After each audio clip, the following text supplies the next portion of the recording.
Hi students, Arthur here, and we're going to talk about personal branding and social media.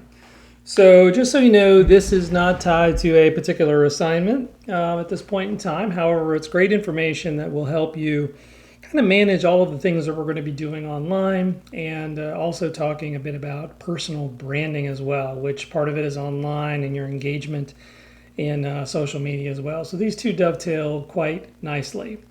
And before you say anything, I do know that it's the wrong logo for Twitter. It's just my way of protesting. So there you go. So what I want to talk about is really kind of think about the products that you buy. So think about your last few bigger purchases, $100 or more, where you've bought something that you've not purchased before.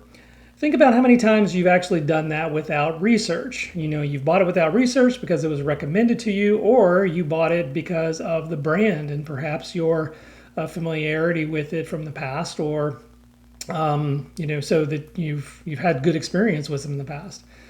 And when you did do research, think about the times when you did that and the different options you had. Did you eliminate one of the options because of a bad review or negative recommendation? And why I want you to do this is I want to start you thinking about yourself as a product and how can you relate this to networking and your own branding. And when we talk about branding, we're talking about your identity and what it looks like both in person and online. So why do we start with personal branding? Personal branding really is kind of the first leg of when we talk about engagement and networking. And identity is the first and most critical component of that in its process. So let's think of personal branding on a global scale with these guys. So I think most of you probably know Steve Jobs and Bill Gates from Apple and Microsoft. Most people have a very strong opinion about these two individuals. Most of the time it relates to the brand. It might relate to some of the other things that they've done. Both of them had a little bit of some negative connotations with them as well, but certainly a lot of positive. And similarly, with us, who we are and our experiences define our brand, the persona, the messaging, the work that we do, the volunteer activities that we have, the organizations that we are a part of, the majors that we choose. But you know what? Sometimes personal branding can be controversial, especially with high profile gazillionaires. And here's two more, so everyone will recognize, I'm sure, the head of Amazon, Bezos, and Elon Musk, who is the reason I'm protesting Twitter, just so you know. So Bezos is a guy that I have mixed feelings about, but I am a huge Amazon shopper. But one quote that he has I really like, and that's your brand is what people say about you when you're not in the room. What's important about this is that, when you do create a brand, it's not about you and your current presence, but it's about you and the wake or the legacy that you leave behind yourself. And when I say legacy, I don't mean it as an older person, but as, the feelings and thoughts that accompany the thoughts of you when people are talking about you when you're not there. So why is this important? First of all, it's important because when we start to think about job search, this is really about defining and refining your personal brand with respect to job search. And, it's not creating, but actually defining and not prioritizing, but to focusing the elements of who you are into your own personal brand. And this is a great first step to differentiate yourself from your competition. This is very, very similar to product branding and marketing that you see. So, the foundation of it's the understanding and defining of who you are, what you stand for, the strengths and weaknesses, and the value you bring. I'll talk a lot about this during the class and the value you bring, the value proposition.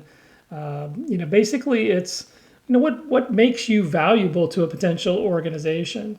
And it's going to lay the foundation for presenting yourself in any networking or interviewing situation.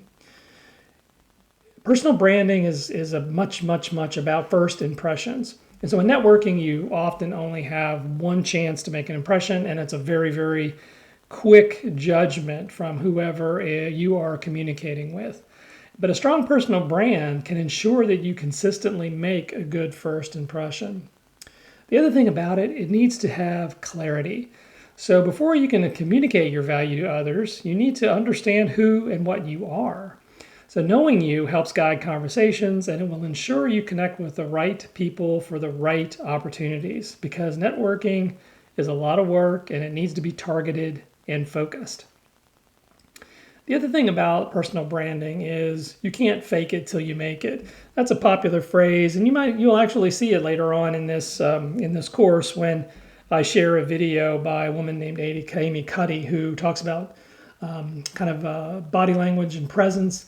And she actually says fake it till you make it in a way, but it's really about being who you really are and being that consistently. And if you're that consistently, you will start to build trust with your interactions and actually be able to create a much stronger and positive impression on folks. But as we said, the thing that we really want you to take a real interest in here with personal branding is this offers you the opportunity to stand out from the crowd, to be memorable so that the hiring manager wants to interact with you and ultimately, of course, wants to hire you. So defining your identity refers to a couple of things. So first of all, it's sort of an introspective thing with respect to the various aspects of your identity: race, gender, ethnicity, the way you present your identity to gain recognition, respect, and benefits in different social settings. And the other thing it's about investing in yourself to build more value for your identity. So in the sense here, we're talking about what are your assets? What do you bring to the table? And how are those things different from your competitors, those others who are trying to get the same job that you're trying to get? When we start thinking about how you are seen or how people perceive you, this is going to be really a focus of how we develop a sense of identity around your future self and career. It is about your current situation where you are, but you're positioning yourself for the future. This is about job search. This is about career planning and development. So thinking about where you want to be is really important when we start talking about developing your brand, because you can't get to where you want to be if you're not working in that specific direction. And those who invest in their future self in terms of training, development, obviously you're doing that now by being at university. These are going to be things that will help you succeed in your journey. And ultimately, this is about the ability to create much more positive outcomes in recruitment. If you're able to communicate and come across as a very consistent individual, someone that generates value, that is a very attractive thing for hiring managers. So as we start to build your personal brand, this really is kind of a scaffolding approach. Before you can really start to communicate who and what you are and what you want to do, you have to figure out those things. And so the foundation is building your basic brand, and that's going to be around identifying your values and strengths. In some ways you can do that, of course, is to do some assessments like we're going to be doing in this class. Also talking to other folks and trying to figure out from them what they think you would be good at. It's always good to get input from the outside as well as be very introspective and self-aware about what you're interested in. And the thing is, too, don't get too hung up about having to define this very specifically right now, particularly in where you are in university. As long as we start to kind of gain a general direction, we don't have to have a GPS, but we do need a compass, so to speak. So at level 2, what we're going to be doing is we're going to be starting to develop our brand message to really talk about who we are and what we can do, and then also start thinking about creating a visual identity. It's our ability to communicate how we do that, our online presence, our marketing documents, those kinds of things is really going to start to build our brand, again, from the ground up in the second step. The third step is to start to establish that online presence, either by cleaning up or developing our social media presence. And then the other thing is to continue to invest in ourselves, making sure our grades are where they need to be, getting involved in clubs, volunteering for organizations, traveling abroad, studying abroad, certifications, internships. These are going to be all the things that we're going to be building so that we have the right kind of experiences and qualifications for the jobs that we want. And then finally, we're going to take all of those things at the top of this level. Once we've got all of these things kind of working for us, we're going to start to use all of this to market ourselves to potential hiring managers and companies that need our services. So as we start to think about this, we need to create a theme that will create our brand message. And often this comes about from how you made your choices that brought you to where you are today.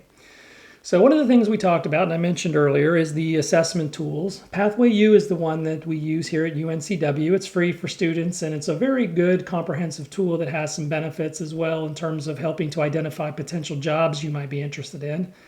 But it really is one element of a multifaceted approach that you need to do to kind of think about who you are. First of all, you need to be self-reflective, kind of what beliefs, interests, and experiences that you've had, what motivates you, energizes you, what brings you down. And then also, what would you prioritize if you had to make some difficult choices? Other things that you can do, other sources are going to be your friends and family, work colleagues, professors, and any mentors that you may have. These folks who know you best can give you input as to whether you're on the right track. But you have to be careful not to listen to them. You need to listen to yourself. So they're good for input, but they are not necessarily good for decision making, quite frankly. And as we think about difficult choices that I mentioned earlier, we're going to have to start thinking about how our priorities in our career decisions are going to be shaped. And how we do that is we need to start thinking about what our values are. And we'll talk more about that in what's called our marketing plan. But choosing a career aligning with our passion or our interests is going to be really an important one. But we may have to decide, going that path versus something that may be much more financially lucrative to us. Some of us may want to prioritize our academic pursuit versus pursue personal relationships. These are the kinds of things that you need to start thinking about, or what are important to you, because we only have a fixed amount of resources, and we have to make sure that we take care of managing our time so that we don't stress ourselves out too much, because personal care is really important, not only in your academic life here at UNCW, but in job search and in your career. So when we talk about brand message, this needs to be aligned with your elevator pitch. And the elevator pitch will be coming up as an assignment, and there will be resources available for that. But basically, your elevator pitch is a summary of what you stand for and what you can offer. And it's going to be something very unique to you. It's going to be an intersection of you and your career objectives. It doesn't include a call to action normally, unlike an elevator pitch, but essentially the brand message is going to be something that really explains who you are and what you're looking for. So it's going to be what you're good at, what are you passionate about, and then how does this relate to the work that you're interested in, and then what makes you qualified for the role. Why should you be the choice? And you're going to put those things together. So some examples kind of look like this. Seeing the hard work and determination my parents put into their own business has inspired me to follow a similar path in entrepreneurship. So the message is going to be very quick. It's 10, 15 seconds kind of at the most, and has this kind of a feel. It tells about what you're good at and why, and what your qualifications are, and what your direction needs to be. The other side of it's going to be creating a visual identity. So the visual identity is going to be the visual presence that represents you across all of your communication streams. So it could be something like your color palette. If you've got a social media presence and you've got a consistent color palette that in everything you do. Could be the way you communicate. Could be the topics you talk about as well in terms of where you are on social media. But what I've shown here is 3 examples of a LinkedIn profile and the banners that these former students of mine chose. The first one you'll see, he's actually a student, but he has his own business.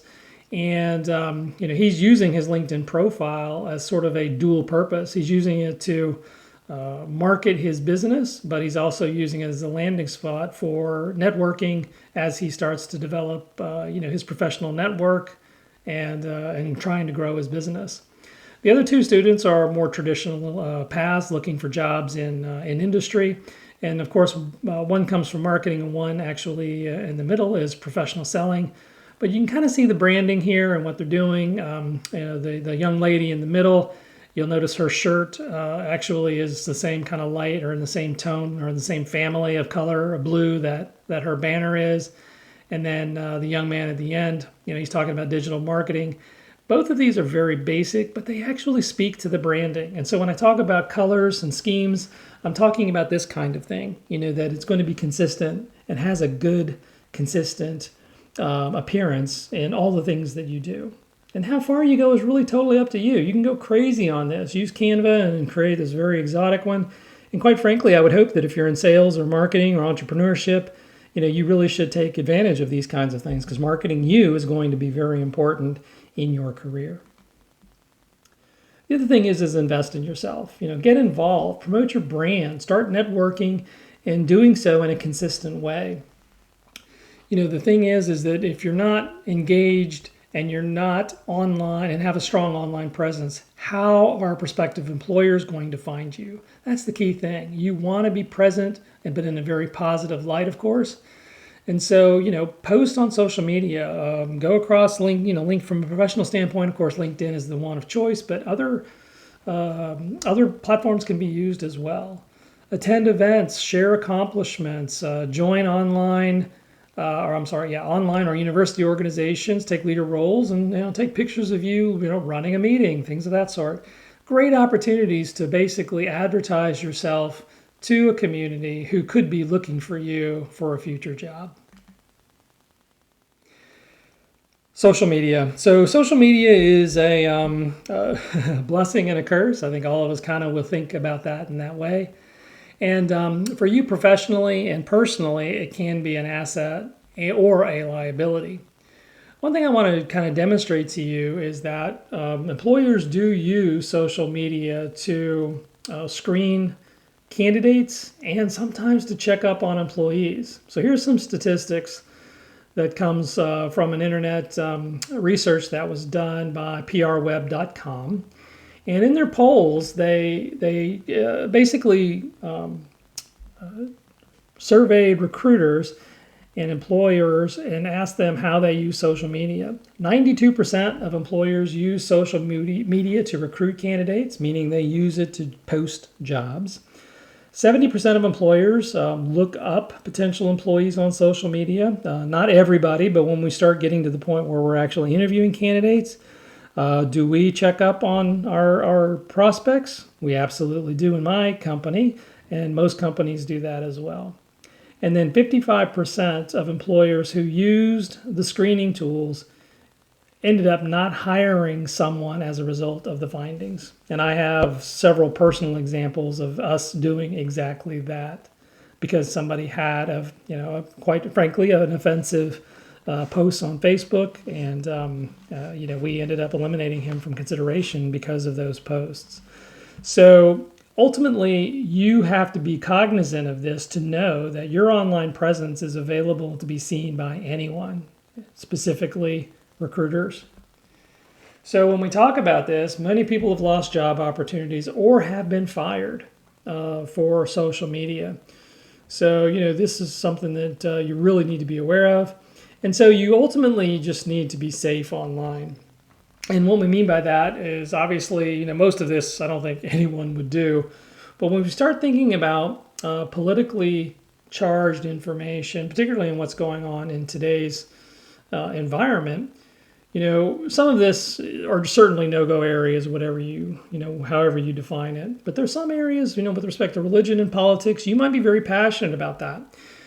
I don't want to say that you should never post what you want to post. Far from me to ever say that. However, the only thing I want you to understand about this is there are potential consequences for making posts that might piss off 50% of the population when we're talking about politics as an example. So ultimately, at the end of the day, you need to do you, and that's great. Just remember and don't get frustrated if those choices that you make have a negative consequence in your particular job search. So when we talk about social media screening, most of the time we are talking about the main players here. So LinkedIn, Facebook, Twitter, and yes, I'm not going to call it X, and Instagram and TikTok are also included in these things these days. The thing you should do is Google yourself and see if you pop up in a search. If you have a unusual name, that will make you far easier to find. Some folks with fairly common names or names that are similar to a famous person, finding you might be a little bit more difficult, but that's a way of sort of checking on what your what your path, your trail looks like. If you want to be safe, I don't recommend that you close your social media accounts, but I do recommend that you set them to private. And then regardless, you clean them up.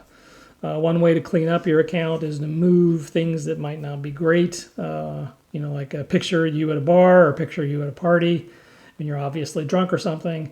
The more posts you make, you'll push that down out of your feed. So just post more positive things and make sure that kind of pushes any negative things down.